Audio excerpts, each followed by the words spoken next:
বন্ধুরা কেমন আছে? একটা চটজলদি চিকেন রেসিপি যে তাড়াতাড়ি হয় শেয়ার করলাম।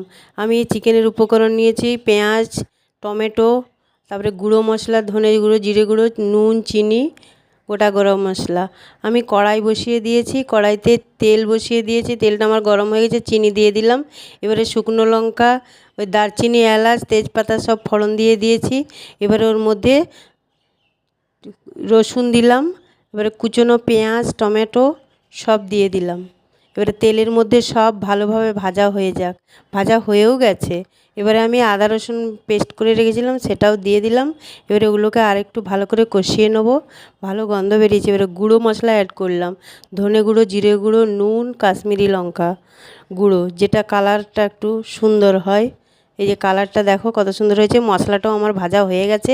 এবারে ওর মধ্যে আমি দই আর ওই গুঁড়ো জিরে, ধনে গুঁড়ো, তারপরে লঙ্কা গুঁড়ো, দই সব দিয়ে মাংসটা ম্যারিনেট করে রেখেছিলাম সেটাও ঢেলে দিলাম।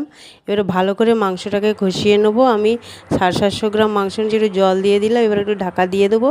হয়ে গেল। এবারে একটু নাড়াচাড়া করে নেবো। এই দেখো কেমন হয়েছে আমার চিকেন। হয়ে গেছে। এবার একটু গরম মশলা ছড়িয়ে নামিয়ে দেবো। কেমন হয়েছে একটু কমেন্ট করে জানাবে। সাবস্ক্রাইব করে সবাই পাশে থাকবে। ধন্যবাদ সবাইকে আমার ভিডিওটি দেখার জন্য। গরম মশলা ছড়িয়ে দিলাম, এবারে নামিয়ে নেব। সবাই ভালো থেকো, সুস্থ থেকো। চটজলদি চিকেন রান্না, যাদের হাতে একদম সময় নেই, সবাই ভালো থেকো।